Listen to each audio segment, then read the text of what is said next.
Sharing of experience എന്ന ചാനലിലേക്ക് എല്ലാവർക്കും ഒരിക്കൽ കൂടി സ്വാഗതം. ഷെയറിംഗ് എക്സ്പീരിയൻസ് ഇപ്പോൾ നിലവിൽ കൈകാര്യം ചെയ്യുന്നത് 1ാം വർഷ ഹയർ സെക്കൻഡറി പൊളിറ്റിക്കൽ സയൻസ് പഠിക്കുന്ന വിദ്യാർത്ഥികൾ, ഈ സെപ്റ്റംബറിൽ പരീക്ഷ എഴുതുന്ന കുട്ടികൾക്ക് വേണ്ടിയുള്ള ഒരു സ്റ്റഡി ക്ലാസ്, ഒരു സീരീസ് ഓഫ് ലെക്ചറാണ്. ഈ ഇതിൻ്റെ ഒന്നാം ഘട്ടത്തിൽ ഫസ്റ്റ് ഇയർ സെക്കൻഡ് ഇയർ കുട്ടികൾക്ക് ആവശ്യമായ സഹായം ചെയ്തു. അവർ ആത്മവിശ്വാസത്തോടെ പരീക്ഷ എഴുതി. അവർ ഷെയറിംഗ് എക്സ്പീരിയൻസ് എന്ന ചാനലിനെ നന്നായിട്ട് ഉപയോഗിച്ചു എന്നാണ് എനിക്ക് ഫീഡ്ബാക്കിൽ കൂടി മനസ്സിലാവുന്നത്. അതിനെ തുടർന്ന് ഫസ്റ്റ് ഇയർ കുട്ടി സെപ്റ്റംബറിൽ പരീക്ഷ എഴുതുന്ന ഫസ്റ്റ് ഇയർ കുട്ടികളെ ഉദ്ദേശിച്ചുകൊണ്ടാണ് ഇപ്പോൾ ചാനൽ ഇങ്ങനെയുള്ള ഓരോ ദിവസവും ഓരോ വീഡിയോ ഇങ്ങനെ അപ്ലോഡ് ചെയ്തുകൊണ്ടിരിക്കുന്നത്. അപ്പോൾ ഈ വീഡിയോ ആദ്യമായിട്ട് കാണുന്നതാണെങ്കിൽ നിങ്ങൾ സബ്സ്ക്രൈബ് ചെയ്യുക, ബെല്ലൈക്കൺ അമർത്തുക, നിങ്ങളുടെ വിലയേറിയ അഭിപ്രായങ്ങൾ കമൻറ്റ് ബോക്സിൽ രേഖപ്പെടുത്തുക. നിർദ്ദേശങ്ങളെല്ലാം സ്വാഗതാർഹമാണ്. അപ്പോൾ ഈ മുഖവരിയോടുകൂടി ഇന്നത്തെ വീഡിയോയിലേക്ക് കടക്കാം. ഇന്ന് നാം ചർച്ച ചെയ്യുന്ന മേഖല എക്സിക്യൂട്ടീവിൻ്റെ പ്രവർത്തനവുമായി ബന്ധപ്പെട്ട് ഇന്നലെ നമ്മൾ എക്സിക്യൂട്ടീവിൻ്റെ പാർലമെൻറ്റ് ഡെമോക്രസിയുടെ നമ്മൾ ഇതിനകം 3 വീഡിയോസിൽ ഒന്നാമത്തെ വീഡിയോസിൽ നമ്മൾ the role of the president of India, then nominal executive, the real executive, prime minister and his cabinet in a parliament system. ഇന്ന് അതിൻ്റെ 3ാമത്തെ സെക്ഷനായ ബ്യൂറോക്രസി എന്ന് പറയുന്നത് നിങ്ങൾക്കറിയാം, എല്ലാവർക്കും അറിയാം. ഉദ്യോഗസ്ഥ വൃന്ദം എന്ന് മലയാളത്തിൽ പറയും. ഈ ബ്യൂറോക്രസി എന്ന് പറയുമ്പോൾ നമ്മുടെ മനസ്സിൽ ഓടി വരുന്ന ആശയം ഉന്നത ഉദ്യോഗസ്ഥർ എന്നാണ്. ഉന്നത ഉദ്യോഗസ്ഥർ എന്ന് പറഞ്ഞാൽ ഇപ്പോൾ ഭരണതലത്തിൽ ഭരണത്തെ യഥാർത്ഥത്തിൽ നിയന്ത്രിച്ച് ഒരു രാജ്യത്തിൻ്റെ, ഒരു സംസ്ഥാനത്തിൻ്റെ അല്ലെങ്കിൽ ഒരു രാജ്യത്തിൻ്റെ മൊത്തം ദൈനംദിന ഭരണത്തെ നിയന്ത്രിച്ചു കൊണ്ടുപോകുന്ന ഹൈലി പവർഫുൾ ആയിട്ടുള്ള ഉദ്യോഗസ്ഥ വൃന്ദത്തെയാണ് ബ്യൂറോക്രസി എന്ന് പറയുന്നത്. ഈ ബ്യൂറോക്രസി എന്ന് പറയുമ്പോൾ അവർ പ്രത്യേക വളരെയധികം ഇന്ത്യയിൽ തന്നെ ഏറ്റവും പ്രയാസകരമായ പരീക്ഷ എഴുതി പാസ്സായി UPSCയുടെ പല സെലക്ഷൻ ഇതിലൊക്കെ കടന്നുപോയി സിവിൽ സർവീസ് എന്ന ആ ഒരു ഉന്നത പദവിയിലേക്ക് എത്തിയിരിക്കുക. നമുക്കറിയാം, നമ്മൾ കേട്ടിട്ടുണ്ടാകും IAS collector, IPS officer, police officer, then അങ്ങനെയുള്ള ആളിൻ്റെ പലതരത്തിലുള്ള IAN, AS, IRS, then IFS, അങ്ങനെയുള്ള അനവധി നമ്മുടെ ഏരിയാസ് ഉണ്ട്. അവിടെയുള്ള എല്ലാം ആ ഉന്നത ഉദ്യോഗസ്ഥന്മാർ, അവരാണ് യഥാർത്ഥത്തിൽ ഭരണ മേഖല തിരിക്കുന്നത്. കൺസേൺഡ് മന്ത്രിമാർക്ക് ഉപദേശം കൊടുക്കുന്നു. ആ മന്ത്രിമാർ പറയുന്ന അവരെ തീരുമാനം എടുക്കാൻ സഹായിക്കുന്നു. പോളിസി ഡിസിഷൻ മന്ത്രിമാരെ സഹായിക്കുന്നു. ഇനി ആ മന്ത്രിമാരെടുക്കുന്ന തീരുമാനങ്ങൾ ഗ്രൗണ്ട് റിയാലിറ്റിയിൽ യഥാർത്ഥത്തിൽ ഭരണതലത്തിൽ നടപ്പിലാക്കുന്നു. അങ്ങനെ ഭരണത്തെ സുഗമമായി കൊണ്ടുപോകുന്ന വളരെയധികം ശക്തരായ പവർഫുൾ ആയിട്ടുള്ള ഉത്തരവാദിത്ത സമൂഹത്തിന് അല്ലെങ്കിൽ നിയമത്തോടൊക്കെ വളരെയധികം നിയമബന്ധിതമായൊക്കെ ചലിച്ചു കൊണ്ടുപോകുന്ന ഒരു കൂട്ടം ആൾക്കാരെയാണ് ബ്യൂറോക്രാറ്റ്സ് എന്ന് പറയുന്നത്. ഈ ബ്യൂറോക്രാറ്റ് ഞാൻ പറഞ്ഞതുപോലെ ഇന്ത്യയിലെ യഥാർത്ഥത്തിൽ 3 തരത്തിലുള്ള ആൾ ഇന്ത്യ സർവീസസ്. ഇന്ത്യയിലെ സർവീസസുകളെ നമ്മൾ സിവിൽ സർവീസിനെ 3ആയി തിരിക്കാം. ഒന്ന്, ഇന്ത്യയിൽ മൊത്തമുള്ള അഖിലേന്ത്യാ സർവീസ്, ആൾ ഇന്ത്യ സർവീസ്. 2, ഒരു സംസ്ഥാനത്ത് മാത്രമുള്ള സ്റ്റേറ്റ് സർവീസ്, സംസ്ഥാന സർവീസ്. ദെൻ കേന്ദ്ര സംസ്ഥാനങ്ങൾ തമ്മിൽ പങ്കിടുന്ന ആൾ ഇന്ത്യ സർവീസ്. ഇങ്ങനെ 3 തരത്തിലുള്ള സിവിൽ സർവീസ് ഉദ്യോഗസ്ഥന്മാരുണ്ട്.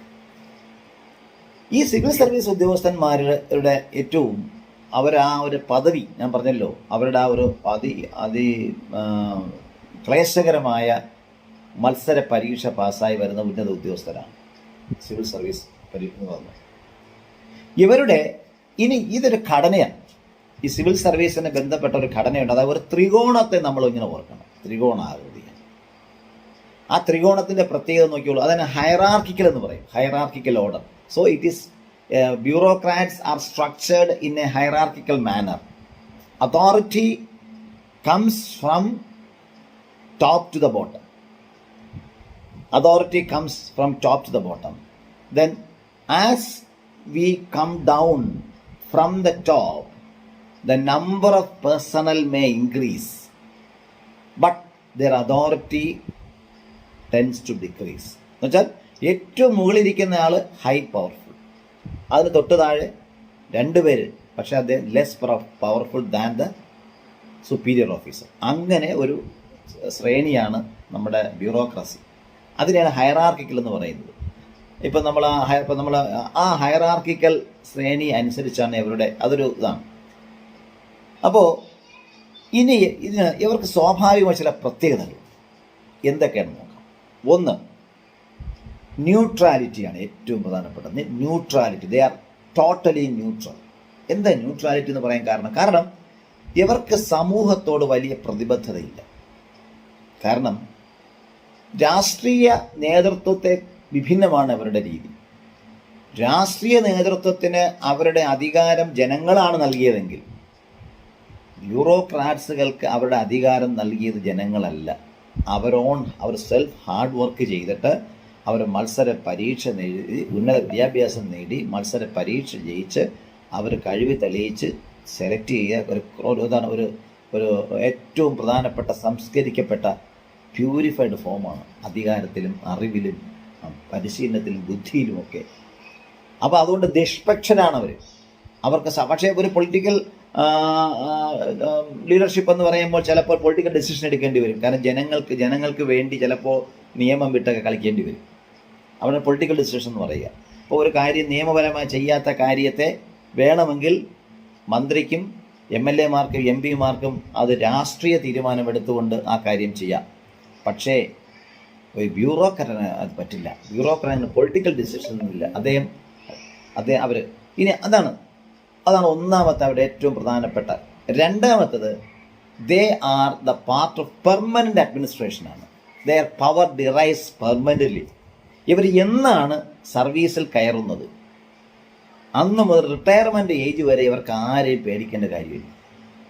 ഒരു കാരണം മാത്രം പേടിച്ചാൽ മതി, അത് നമ്മൾ പിന്നെ പറയും. അത് സാധാരണയായി ജനഹിതത്തെയോ അല്ലെങ്കിൽ ജനവികാരത്തെയോ ഒരു പൊളിറ്റീഷ്യൻ പേടിക്കുന്നത് പോലെ, ഒരു പൊളിറ്റീഷ്യൻ്റെ ചലിക്കുന്നത് പോലെ, ചിന്തിക്കുന്നത് പോലെ ഒരു ബ്യൂറോക്രാറ്റ്സും ചിന്തിക്കേണ്ട കാര്യമില്ല. ഓഫ് കോഴ്സ് ഒരു ജനാധിപത്യ സംവിധാനത്തിൽ ജനപ്രതിനിധികളുടെ താഴെയാണ് അവരുടെ സ്ഥാനം എന്ന് പറയുന്നത്. ജനപ്രതിനിധികളാണ് ടോപ്പ് എന്ന് പറയുന്നത്. പക്ഷേ ആ ജനപ്രതിനിധികൾക്ക് പലപ്പോഴും തീരുമാനമെടുക്കാൻ, ഞാൻ പറഞ്ഞ നേരത്തെ തീരുമാനമെടുക്കുകയും ആ തീരുമാനം നടപ്പിലാക്കാൻ അവരെ പ്രാപ്തരാക്കുകയും അവർക്ക് വേണ്ടിയുള്ള എല്ലാ കാര്യങ്ങളും ചെയ്തുകൊണ്ട് അവരുടെ ഭരണത്തെ പ്രത്യക്ഷമായും പരോക്ഷമായും ആ ഭരണത്തെ കൈ ഉള്ളയിൽ വെച്ച് അവർക്ക് വേണമെങ്കിൽ അങ്ങോട്ടും ഇങ്ങോട്ടും അതിനെ ചലിപ്പിക്കാം, നിയന്ത്രിക്കാം. അത്ര പവർഫുള്ളാണ്. അപ്പോൾ അവർക്ക് സമൂഹത്തോടല്ല പിന്നെ അവർക്ക് സമൂഹത്തോടല്ല ഉത്തരവാദിത്വമെങ്കിൽ ആരോടാ ഉത്തരവാദിത്വം? അവരുടെ ഉത്തരവാദിത്വമാണ് നിയമം, രാജ്യത്തിലെ നിയമമാണ്, റൂൾ. അതായത് ഈ സാധാരണ ബ്യൂറോക്രാറ്റ്സുകളെ വിമർശകർ പറയുന്ന റെക്ടേപ്പിസം എന്ന് പറയുന്നത്. റെക്ടേപ്പിസം ചുവപ്പ് നേടാ സമ്പ്രദായം. അതായത് they do things according to the strict rules and regulation. File system, എല്ലാം ഫയലുകൾ, എല്ലാം നിയമത്തിനനുസരണം. They do not take any consideration politically.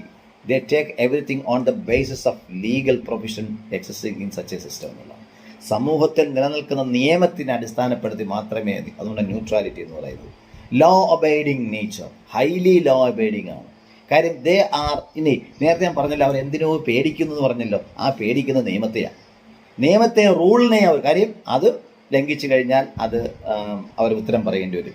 ഭരണഘടന, നിയമം, കോടതി അങ്ങനെയുള്ള സംവിധാനങ്ങളോട് മാത്രമേ അവർക്ക് ഇതുള്ളൂ. കാരണം അതായത് ഒരു ബ്യൂറോക്രാറ്റ്സ് ഒരു തീരുമാനമെടുക്കുമ്പോൾ അദ്ദേഹം ചിന്തിക്കുന്നത് how it is going to be before the law.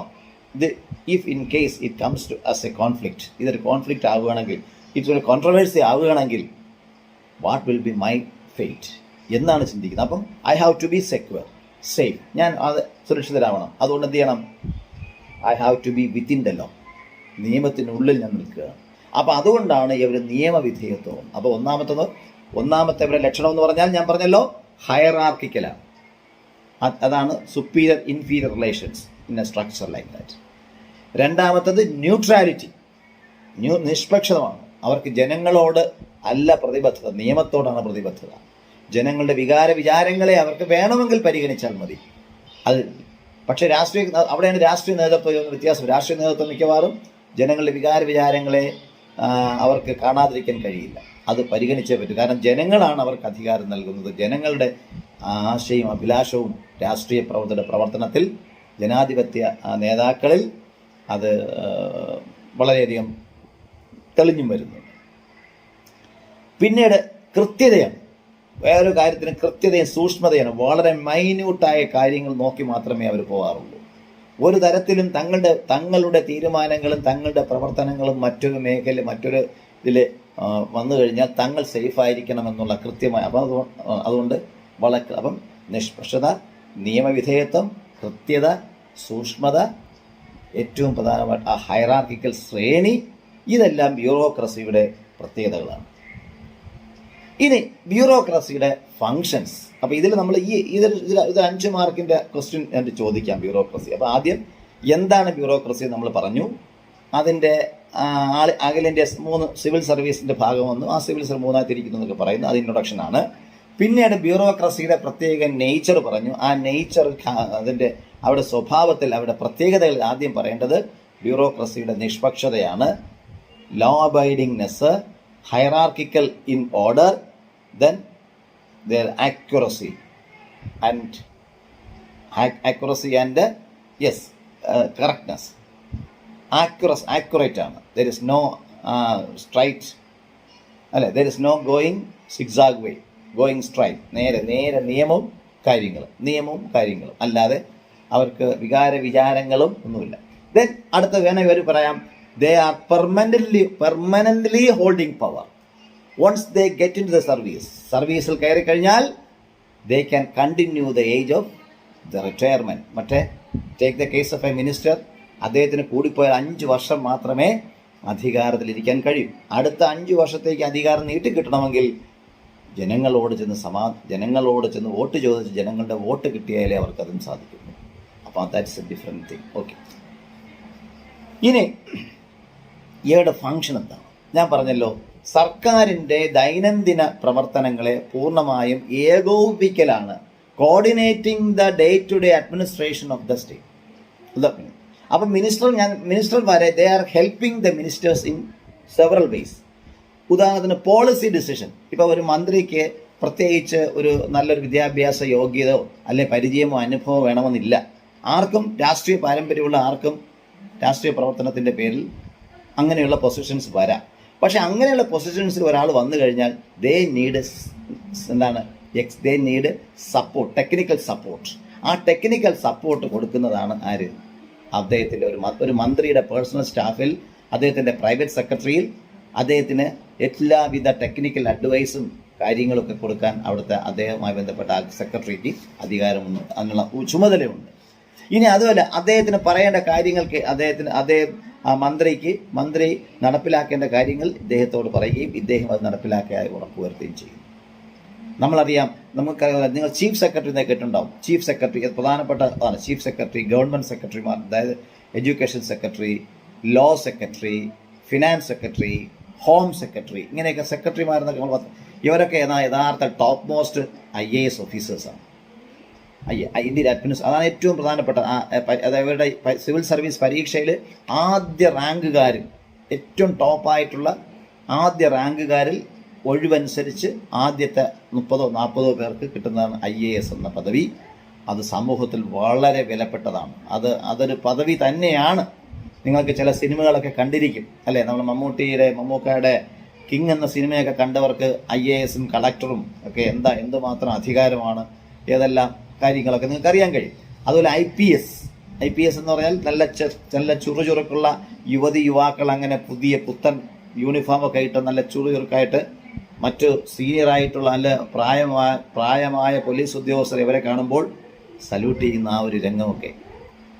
അപ്പോൾ അതൊക്കെ നമുക്ക് വളരെ ഇതൊക്കെ നിങ്ങൾക്ക് പറ്റും. പൊളിറ്റിക്കൽ സയൻസ് പഠിക്കുന്നത് കൊണ്ടും ഹ്യൂമാനിറ്റീസ് വിഷയങ്ങൾ പഠിക്കുന്നത് കൊണ്ടും you are in a better position to reach there എന്നുള്ളതാണ്.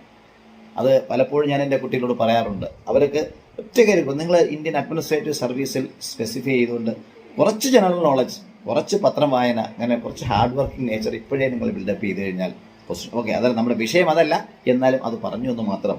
Anyway, they help the administration to move on. Policy ഡിസിഷന് മാത്രമല്ല, ഇനി നിയമനിർമ്മാണത്തിൽ പോലും അവർക്ക് പങ്കുണ്ടുള്ളതാണ്. കാര്യം ഒരു മന്ത്രി അതായത് ഒരു വകുപ്പ് നിയമം ഉണ്ടാക്കാൻ ഉദ്ദേശിക്കുകയാണ്. അപ്പോൾ ആ നിയമത്തിൻ്റെ രൂപം, അതിൻ്റെ സ്കെലിറ്റൽ രൂപം തയ്യാറാക്കി അതിൻ്റെ യെസ് ആൻഡ് നോ, അതിൻ്റെ മെറിറ്റ്സും ഡീമെറിറ്റ്സും ഒക്കെ ചെയ്ത് പാർലമെൻറ്റിൽ അത് എങ്ങനെ അവതരിപ്പിക്കണം അതിനെക്കുറിച്ചൊക്കെ ഉള്ള അതിൻ്റെ മാസ്റ്റർ ബ്രെയിൻ വർക്ക് നടക്കുന്നത് സിവിൽ സർവീസ് അവിടുത്തെ ആൾക്കാരാണ്. അപ്പോൾ അതാണ് നിയമം എല്ലാ കാര്യങ്ങളിലും സർക്കാരിൻ്റെ. അപ്പം സർക്കാരിൻ്റെ നയം നടപ്പിലാക്കുക മാത്രമല്ല, ആ നയം രൂപീകരിക്കുന്നതും ബ്യൂറോക്രാറ്റ്സാണ്, സിവിൽ സർവീസ് പേഴ്സൺസാണ്. അങ്ങനെ ബ്യൂറോക്രാറ്റുകളുടെ പ്രവർത്തനം നമ്മുടെ സമൂഹത്തിൽ വളരെയധികം നാൾ വർദ്ധിച്ചു വരികയാണ്. അതാണ് അഡ്മിനിസ്ട്രേഷൻ, ഡെവലപ്മെൻ്റൽ അഡ്മിനിസ്ട്രേഷൻ എന്നാണ് ഇപ്പോഴത്തെ ആധുനിക developmental administration. Public administration is developmental administration. അതായത് ഡെവലപ്മെൻറ്റ് കൊണ്ടുവരണം, ഇൻഫ്രാസ്ട്രക്ചർ ഡെവലപ്മെൻറ്റ് എന്ന് പറഞ്ഞാൽ ഒരു ക്ഷേമം. ആധുനിക രാഷ്ട്രങ്ങളെല്ലാം modern states is a welfare state എന്നുള്ളതാണ്. ആധുനിക രാഷ്ട്രങ്ങൾ ക്ഷേമരാഷ്ട്രങ്ങളാണ്. എന്താണ് ക്ഷേമരാഷ്ട്രം എന്ന് പറഞ്ഞാൽ? എന്താണ്? യെസ്, മെച്ചപ്പെട്ട വിദ്യാഭ്യാസം, മെച്ചപ്പെട്ട ആരോഗ്യം, മെച്ചപ്പെട്ട തൊഴിൽ, മെച്ചപ്പെട്ട നിയമ സംവിധാനങ്ങൾ, നീതിന്യായ സംവിധാനം, നല്ല ട്രാൻസ്പോർട്ട് ആൻഡ് കമ്മ്യൂണിക്കേഷൻ, ഇങ്ങനെയുള്ള എല്ലാ കാര്യങ്ങളിലും സർക്കാരിൻ്റെ ഇടപെടലുകൾ. ആ ഇടപെടലുകൾ സർക്കാർ മന്ത്രിമാർ അവരെ സഹായിക്കുകയും അവർ ഓരോ പ്രോജക്റ്റുകൾ നന്നായിട്ട് നടപ്പിലാക്കി അത് വിജയിച്ച് ജനങ്ങളുടെ കയ്യടി വാങ്ങാൻ ഒരുപക്ഷെ മന്ത്രിമാരെ സഹായിക്കുന്നത് ഈ ഉദ്യോഗസ്ഥരാണ്. So they are indirectly in that way they are indirectly influencing the electorates. അങ്ങനെ. പക്ഷെ ഡയറക്റ്റായിട്ട് അവർക്ക് ജനങ്ങളോട് യാതൊരു ഉത്തരവാദിത്വമില്ല, യാതൊരു ഇമോഷണൽ ഫീലിങ്ങുമില്ല, ഇമോഷണൽ ഫീച്ചേഴ്സ് ഒന്നുമില്ല, ട്രേറ്റ് ഒന്നുമില്ല. അവരുടെ, ഞാൻ നേരത്തെ സൂചിപ്പിച്ചു, ഇത്തരം ഉദ്യോഗസ്ഥരുടെ ഒരേ ഒരു ആശയം എന്ന് പറയുമ്പോൾ അവരുടെ പ്രവർത്തനം അത് ഒരു നിയമത്തിന് വിധേയമായി ഇരിക്കണമെന്നുള്ളതാണ്. മാനസികമായ ചാഞ്ചാട്ടങ്ങളോ ചാബല്യങ്ങളോ ഒന്നും ഇവരുടെ പ്രവർത്തനത്തിൽ വരാറില്ല. They are totally connected with the legal system of the society. Okay, they are accountable to the legal system only, not to the people in this emotional way എന്നുള്ളതാണ്. അവർ ജനങ്ങളുടെ വൈകാരിക തലമൊന്നും അവർ ഇല്ല. പക്ഷേ ഒരു തീരുമാനമെടുക്കുമ്പോൾ how it is going to affect the legal system in the society എന്ന് മാത്രമേ അവർ ചിന്തിക്കാറുള്ളൂ. ഒരു തീരുമാനമെടുക്കുമ്പോൾ ആ തീരുമാനം എങ്ങനെയാണ് സമൂഹത്തെ ബാധിക്കുന്നത് എന്നുള്ളത് ചിന്തിക്കാൻ മന്ത്രിയുണ്ട്, പൊളിറ്റിക്കൽ ലീഡർഷിപ്പുണ്ട്. പൊളിറ്റിക്കൽ ലീഡർഷിപ്പ് ചെയ്ത്, കാരണം പൊളിറ്റിക്കൽ ലീഡർഷിപ്പിന് അധികാരം കൊടുത്തത് ആ സമൂഹമാണ്. ആ സമൂഹം വിചാരിച്ചാൽ ഇനി അധികാരം കിട്ടൂ. പക്ഷേ ഒരു ബ്യൂറോക്രാറ്റ്സിന് അധികാരം കൊടുത്തത് സമൂഹമല്ല, അത് അവൻ്റെ സ്വന്തം കഠിന പ്രയത്നത്തിലൂടെ അവൻ പഠിച്ച് ആ പാഠം മത്സര പരീക്ഷയിൽ വിദഗ്ധമായി എഴുതി എത്രയോ കടമ്പകൾ കടന്ന് വളരെയധികം ഹൈലി ബ്രില്യൻ്റ് ആയിട്ടുള്ള ആ ബ്രില്യൻസ് പ്രദർശിപ്പിച്ചതിൻ്റെ പേരിലാണ് അദ്ദേഹത്തിന് അധികാരം കിട്ടിയത്. ആ അധികാരം അദ്ദേഹത്തിൻ്റെ ജീവിതാവസാനം അല്ലെങ്കിൽ സർവീസ് അവസാനം വരെ അദ്ദേഹത്തിന് അതിൽ മുന്നോട്ട് പോവുകയും ചെയ്യാം. മെച്ചപ്പെട്ട ഉദ്യോഗസ്ഥന്മാരുടെ പേരൊക്കെ ഞാൻ കണ്ടു കഴിഞ്ഞു.